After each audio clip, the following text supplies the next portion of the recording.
we need to change how we analyze, talk about, teach about, learn about history, especially as it pertains to the history of racism in any given context. And part of the reason why we must change how we do that type of work and analysis and learning is because up until this point, how we've done that continues to maintain the problem. So thank you so much, Dr. Sheena Mason, for joining me on the podcast. I mean, we were just saying before we started recording that this is something that we've been trying to do for more than a year now. And we've both been following each other's work very closely. And I think that many of the aspirations and values that underpin the Equiano Project, but also Sheena's work, which we're going to go on to talk about, are very much shared. So I'm very excited. Sheena is an academic.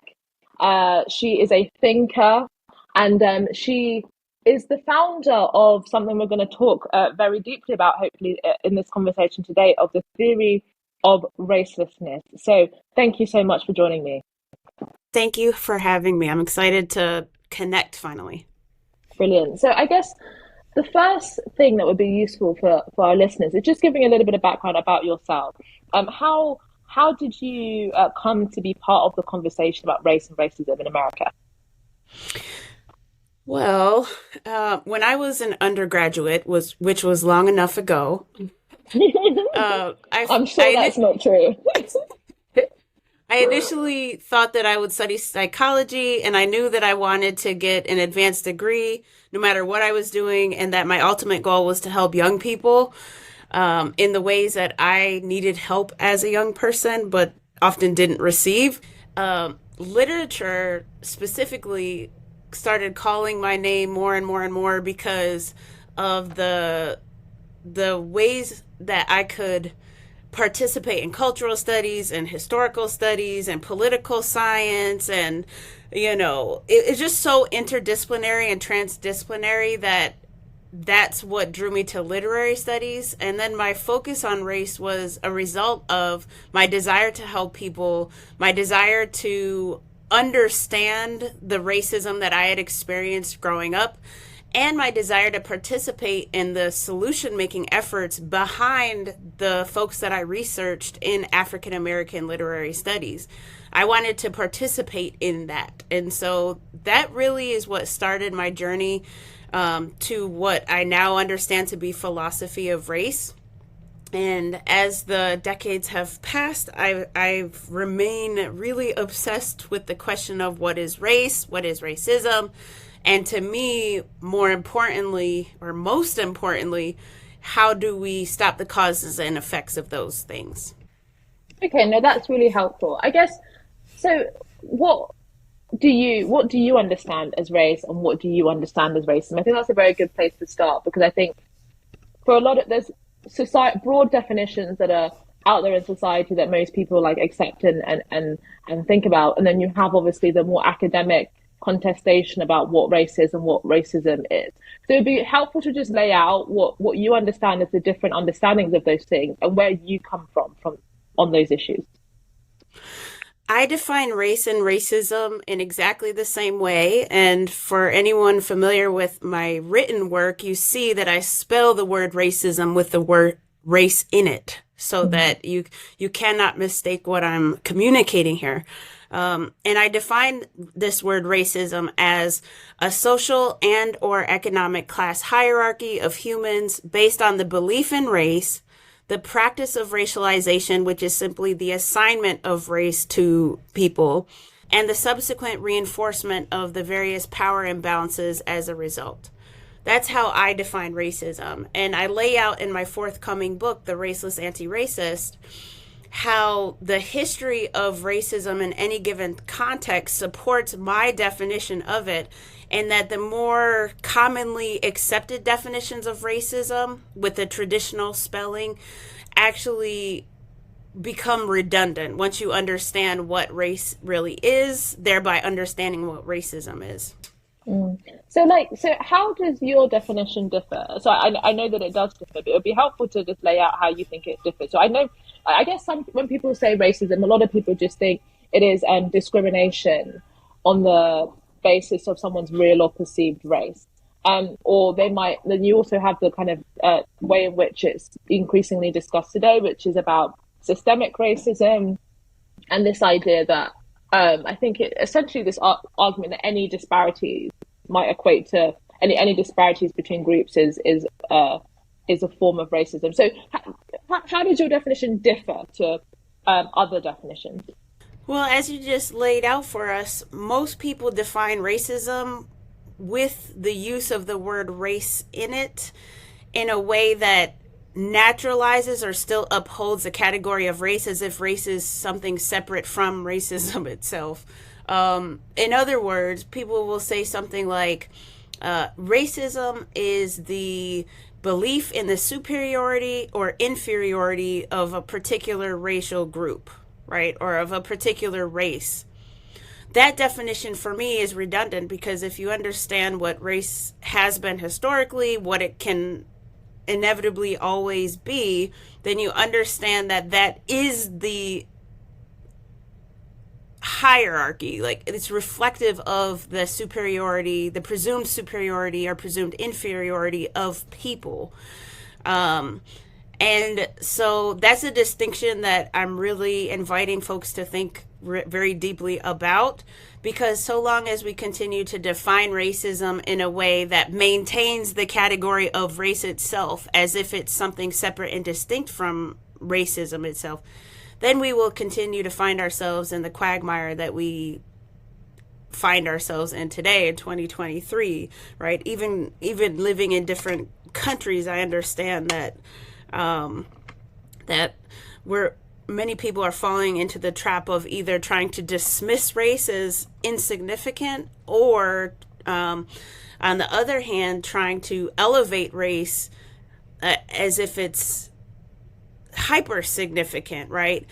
And you can't understand why either of those two things happen unless you really engage with the history of the belief in race and the practice of racialization. No, I think that's really helpful to lay out. I guess I guess I want to start off with some of the perhaps usual pushbacks that you might get from the arguments that you've laid out. So one of them will be that well, it's not that racism and race, it's not, no one can individually opt out of that. This is what some people will say, that they're born into the society where these things have meaning, these things have significance, and whilst we may not always want it to be the case, it's a mere fact. It's deeply embedded now into everything that we do. I would agree. Here's what might be a shocking part to some people who are engaging with my work, but not necessarily fully understanding what I'm saying because they haven't had access to my forthcoming book, which is really, the book for the average person, a much broader audience than my first book was. So I would agree, right? It's my contention that our government, our education systems, and our media maintain and uphold our belief in race, the practice of racialization, and thereby the power imbalances that are a function of those two things. And no, as an individual, you do have a limited amount of power over what the government does, what our education system does. Inevitably, because an individual is just a very, very, very, very small part of those broader systems. But if we can understand that racism, as I define it, and really as even with using other people's definitions of it, if you can understand that on an individual level, people maintain the causes and effects of racism, either for themselves or for other people, then it becomes a matter of recognizing how liberation starts with the individual necessarily. And there are psychological, there are social, there are cultural impacts of racism, regardless of how one defines it, that it suffers people on an individual level, that only an individual can take full ownership of, can take full their agency, right, their humanity, to free themselves from the constraints that these other larger systems inevitably apply onto us. And so as an individual, I can free myself from some of the strictures of racism in a way that I do have control over. And at the same time, right, there are people such as myself who are working to get enough individuals, right, into the fold of this type of framework to change the broader systems.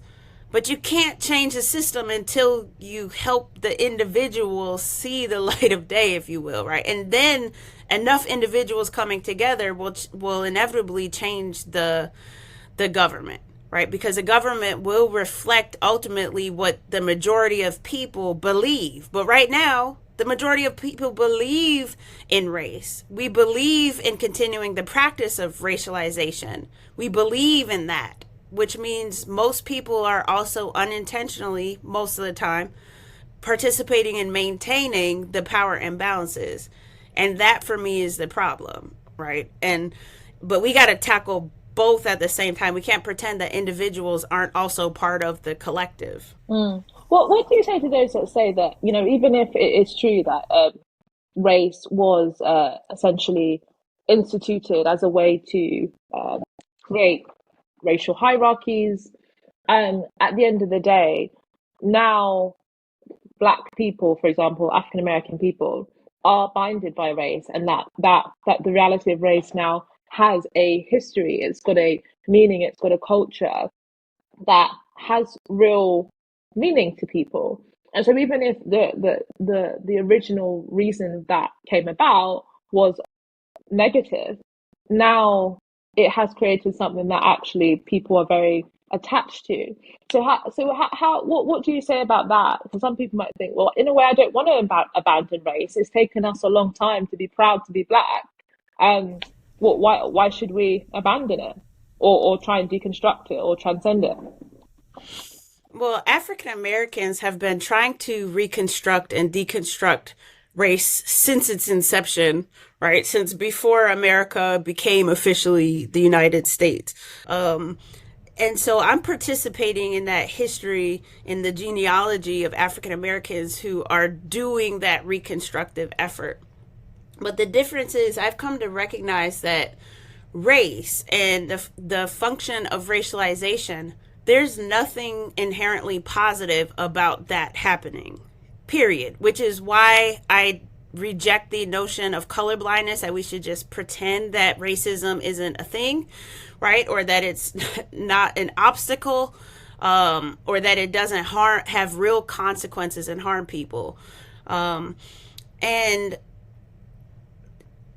to that end of officially dismantling racism, the causes and effects, we have to recognize the distinction between something that we think is race or racial and what you said, which is culture, right? Or what we haven't said yet, something like ethnicity or social class or economic class, and then racism itself. As a function of the framework I'm offering folks and that I'm inviting people to engage with, there's something called the Racelessness Translator. And the translator is really just an analytical tool which requires practice on an individual level, a lot of practice in some instances, and recognizing that what presents itself as race, which people often think of primarily as Blackness, forgetting that whiteness is also a racialization. What often presents itself as race is actually one of these other things behind it. Imagine we're in a Scooby-Doo episode.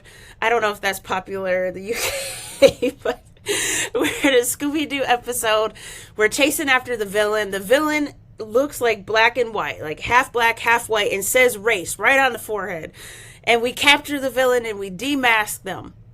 And out pops 5 different entities: culture, ethnicity, economic class, social class, racism. And now we have to do the clear-eyed work of distinguishing between these categories and recognizing that any time we start talking about race as beneficial, as having some kind of positive impact, we're not talking about race, because race is Racism, right? It is reflective of the hierarchy. Culture, on the other hand, certainly has positive impacts and positive value to human society. We need to make that distinction. So, the only thing I'm advocating for is the uprooting of racism itself, and in effect, or an effect of that uprooting, one will have a proliferated understanding of recognition. One will have a proliferated and freer understanding of ethnicity from outside of the confines of racism. Because I reject the notion that racism created me, right, or created other African Americans, or created people around the world who might live in a context where they're racialized as black. I reject that notion. Racism did not create me, right? Even if I experience racism. Culture, on the other hand, is beneficial, right? How I show up culturally is something separate. So how do you make that distinction? So do you think we should do away with terms like black culture, like do you think we should be more specific on, or yeah, how would we talk about, I don't know, black culture, black food, black music? What do you think we should be thinking about it differently?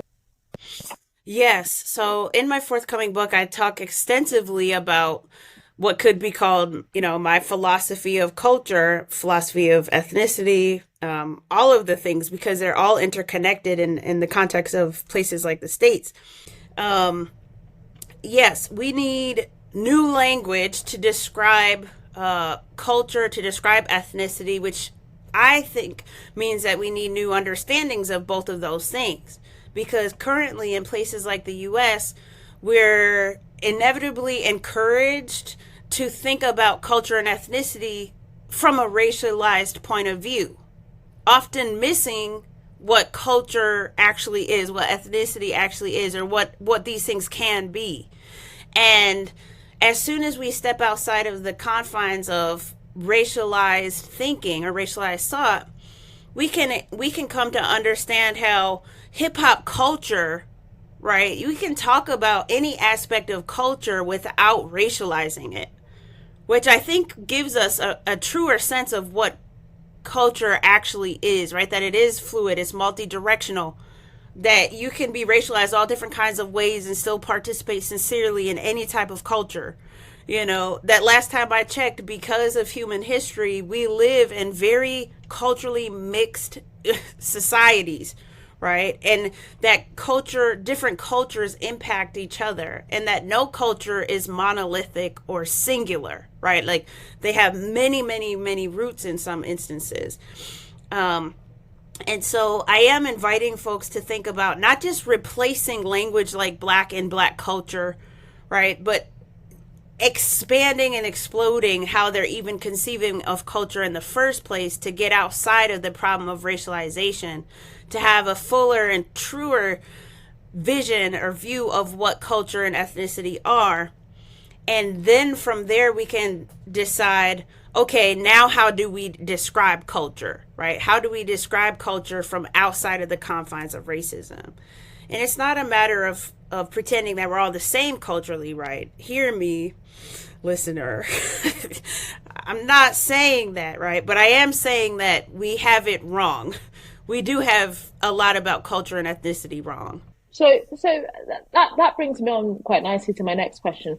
What's your ideal world? What does it look like that's different to now? Because we talked about changing the way that language and having a more expansive way of how we view things. But in an example, could you provide an example of what we do now and what you think would look different if we adopted a theory of racism in like a specific example? Yes. So, some people might hear me talk or read my work and think, oh, this is all rhetorical, right? Or it's just about semantics. But what I'm about to say is actually a very critical process toward the sort of future of racelessness that I'm advocating for. We need to change how we analyze, talk about, teach about, learn about history. especially as it pertains to the history of racism in any given context. And part of the reason why we must change how we do that type of work and analysis and learning is because up until this point, how we've done that continues to maintain the problem, often in instances where it's pretending isn't the right word, but it's a word that folks use a lot, right? Often where it's pretending to actually help solve the problem, but it's not, right? So, how can we actually do the historical work and be clear-eyed about what's happening in current times without maintaining the problem? Well, we can use some of the language that I've demonstrated up until this point, right? We can say that people who get racialized as black, or who were racialized as black, or people who are racialized as black, people who are racialized as white, we can talk about the person first, centering the human first, and then indicate that there's something external that is not a part of an essence, that is not part of biology, that is not part of skin color and how a person looks. There's something external that happens to a person or has happened to groups of people for particular historical reasons. And we can talk about it from that lens. We can talk about it from outside of the fishbowl to analyze the fishbowl. So that's one step, right?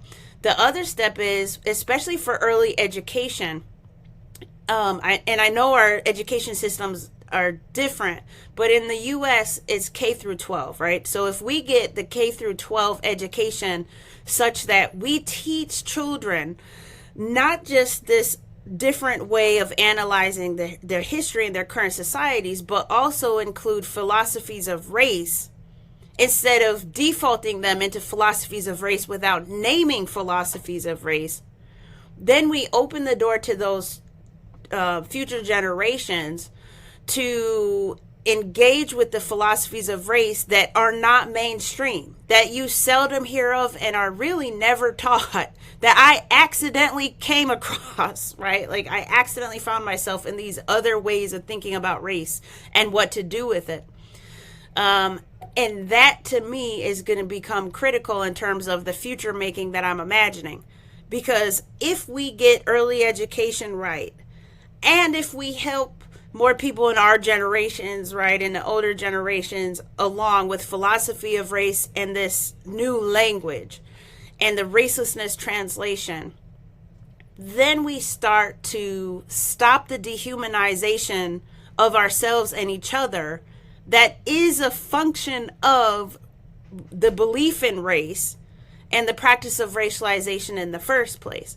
None of us can be viewed as fully human by the majority of people so long as we continue to maintain those boxes, especially the box of blackness that was created to be distinctly outside of what was human, right? You can't have chattel slavery if you're viewing enslaved Africans and then enslaved Americans as chattel, as beasts, as property. That means you're not human, right? And so even on a subconscious level, many people are maintaining that hierarchy of dehumanizing people who are racialized as black because they're maintaining the language of that history. And they're using that same language to describe something like culture or describe something like ethnicity. And it's a trap. We cannot create a future without that type of dehumanization unless we get ourselves outside the trap and help prevent children from being put in the trap in the first place. Mm. So why do you think that, when we look at the dominant discussion around anti-racism, it is not around transcending race. It's not about abolishing race. And I've spoken, and I know very well others such as Thomas Chaston Williams and Camille Foster who talk similarly around this issue. But actually, it seems that the most dominant anti-racism, that their ambition almost isn't high enough. It's actually it doesn't go beyond and question why we continue to organize society around race. It essentially just says that, well, we we are, this is the reality, and maybe we should like tip the balance a bit more. Like maybe, you know, disparity, change the way that disparities function, but it doesn't actually question race itself. Why do you think that dominant anti-racism doesn't necessarily do that? Because these beliefs and practices are what we've inherited. Frederick Douglass, going back to the early, abolitionists, he inherited the belief that he was a black man. And so when he's trying to convince people who got racialized as white of his full humanity, he's using the language of race to convince them to do that. Right? And one has to assert, I am human, if you are enslaved or formerly enslaved, because fundamentally you recognize that as a quote unquote black person, you're not being seen or treated legally or socially or culturally as human. So you have Douglass, you have Harriet Jacobs fighting for their blackness to be reconceived, reimagined. I'm black and I'm human, right? Sojourner Truth, I mean, you name it. And then you have folks during the time of the Harlem Renaissance who are still working to advance civil rights, who are dealing with something like Jim Crow in the States. Again, trying to redefine or reconstruct what it is to be black or to be perceived as black in different contexts, right? I'm human, we're human, and we're also black because that's what they've inherited. And all the way through the civil rights movement to the Black Lives Matter movement to right now, right? The common refrain is, I'm black and I'm human. My life matters. And the reason one has to even say I'm human or my life matters is because the function of racialization makes it so that too many people do not see people who get racialized as black as human, right? And so it makes perfect sense to me that anti-racism over time, if we count the likes of Douglass as also being an early anti-racist, right? That it makes sense that they're operating from philosophies of race that they've inherited. How hard is it to find oneself outside of a fishbowl when you're born inside of the fishbowl or inside of the matrix? Another analogy I use. And so my contention is that a lot of people who are doing this anti-racist work, not only are they operating from a place of inheriting the model that they see as inevitable, right, even into the future, but what I was saying earlier about philosophies of race that are seldom taught and very commonly misunderstood when they do pop up, that those philosophies of race, namely what's called skepticism and eliminativism, those philosophies of race are a critical component or critical way that we can open the door to more people thinking way more critically about the problem of race and racialization and what's possible for the future or what's aspirational for the future. And the last thing I'll say too is there tends to be a history of blaming people who get racialized as black for the problem of racism, often because those same people are often fighting from within the confines of racism against racism. And I would point out that this is an external, application and assignment of what's considered racial identity that then all of us have to grapple with in some way, shape, or form. And people who get racialized as white arguably first have to contend with the problem of race and racialization and the dehumanization that's a function of it in order for the society to, on a wider scale, move forward and progress in this way. And you cannot do that if you're advocating for colorblindness, and you cannot do that if you're promoting the kind of thinking such as Ibram X. Kendi, right? And you're the one throwing millions of dollars at him. And you're a person who's racialized as white. Make no mistake, these are likely the people who are funding these kinds of anti-racist projects. That's not accidental. And it's all part of the machinery and wheelhouse of racism itself. And until we can acknowledge that and stop misplacing the blame, right, and hold our governments accountable, our education system, our media systems, then we will continue to feel and be as divided as many of us feel that we are in our respective countries. Mm. You know, I think it's interesting that you mentioned colorblindness there because I mean, because some people might think that the theory of racelessness is a form of colorblindness, insofar as you argue that when it comes to law, when it comes to treatment of people, we should not do it with regards to race. So how do you differentiate? Because when I understand colorblindness, I usually think about it more as a question of equality under the law, which is essentially that the law should not be defined by race. Whereas I think some people that oppose colorblindness or support race conscious legislation actually think that it's fine to treat people differently in the law based off of race.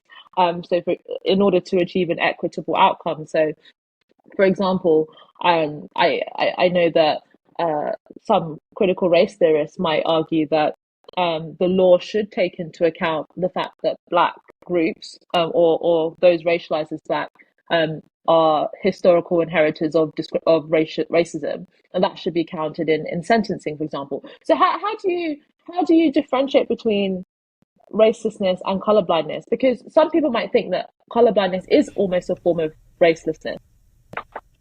Yes, thank you for asking that question.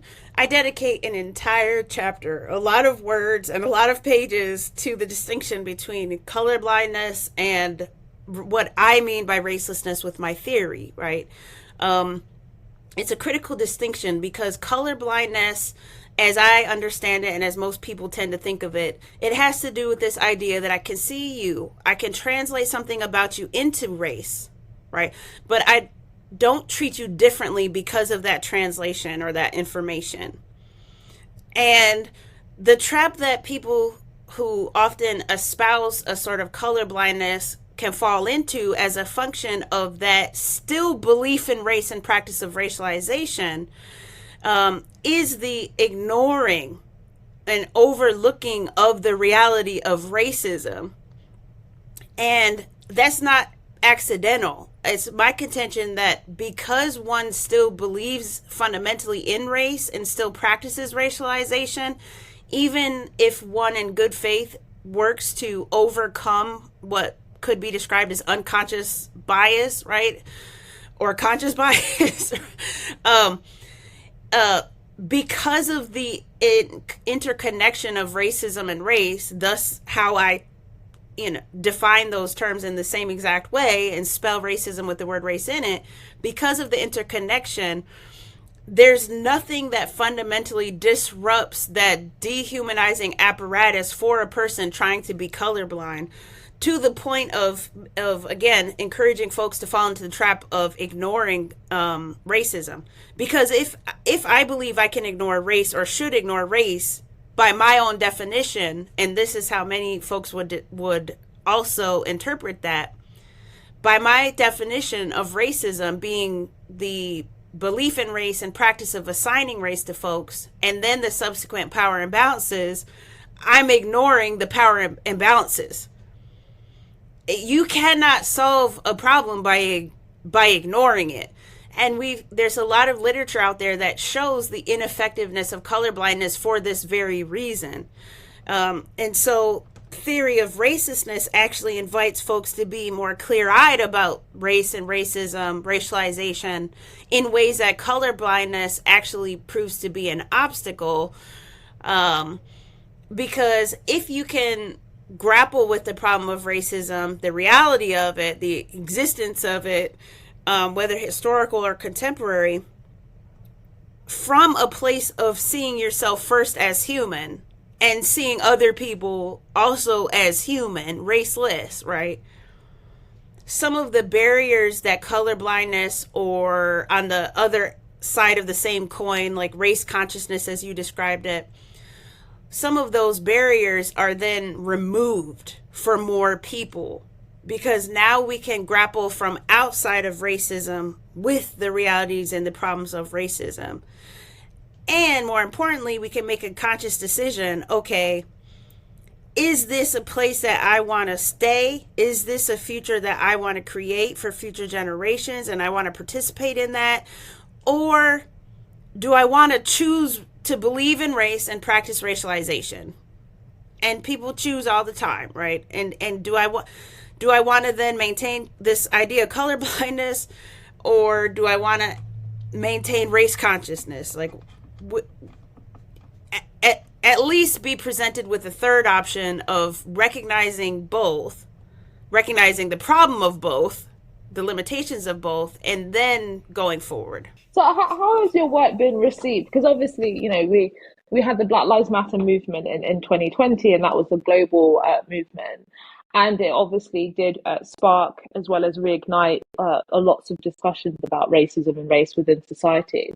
And I think that's how I came across you and your work. I mean, so how do you think your work has been received? And what are you hoping to come out of this? I mean, the obvious is, of course, you want more people to be brought into the fold, as you mentioned, of challenging race. But what would you say more broadly about the reception? I'm happy to say that the reception continues to be very favorable, and I'm getting more and more visibility.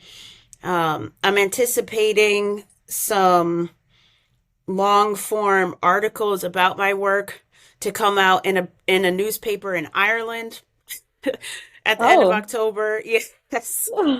Which is cool. I'm like, this is awesome. Also in the United States, looking at a significant publication, including and featuring my work. And I anticipate that's only going to increase with the release of the second book on February 20th, 2024. The Raceless Antiracist is me opening the door to people across industries, disciplines, countries even, right? To imagine a future without racism first, which is very difficult for most people to imagine, because we think, oh, well, human nature makes us this way. It's like, no, we teach this, right? Like, we learn this. So first, being able to imagine such a future, and then being able to imagine the pathways that have to be created and forged in order to get to that future. And as you've pointed out, and as I've also made a distinction, those pathways, to my mind, are radically different from the pathways that we've continued to recycle in our imaginations. This is me opening the door. Come on in. Get out of the fishbowl. Come out of the matrix, even if it's just temporarily. Like, come check it out, because I'm here to stay. My work is here to stay. And I would just be over the moon happy if people engaged with my ideas before jumping to some kind of usually wrong conclusion about it. And the only way you can really engage with somebody's ideas is to, like, read what they put out there, right? Read my upcoming book, listen to my podcast, like, do that work, and then make up your own mind. Is this something that I think is helpful, or is it not? And if people decide on a mass level, like, this needs to be thrown into the dustbins for whatever reason, I would be okay with that. But what I'm not okay with is people just hearing, like, the term theory of racelessness and then being like, oh, no, this ain't it. Because I'm not saying what you think I'm saying. I'm not. Or on the other side of the same coin, hearing theory of racelessness and thinking it's colorblindness or something that one already believes, and, like, running in the door and then not realizing, no, this is actually something radically different. So come on in, but learn something while you're here. Well, we will, when your next book, your forthcoming book comes out in February next year, we will be promoting it and publicizing it. I very much resonate with a lot of what you said. I mean, I know that the UK experience is quite different to America, but I think there's important similarities. And I think actually, I mean, the Black population in Britain is much more heterogeneous than America. So they come from, lots of different countries and different waves of migration. And just lumping everybody as Black makes absolutely no sense. There's different ethnicities, different cultures, different backgrounds and heritages. And I think oftentimes Black functions to homogenize people and erase the complexities of their stories. So we would love to have you back and speak to you further when your book comes out. So thank you so much, Dr. Sheena Mason. Thank you.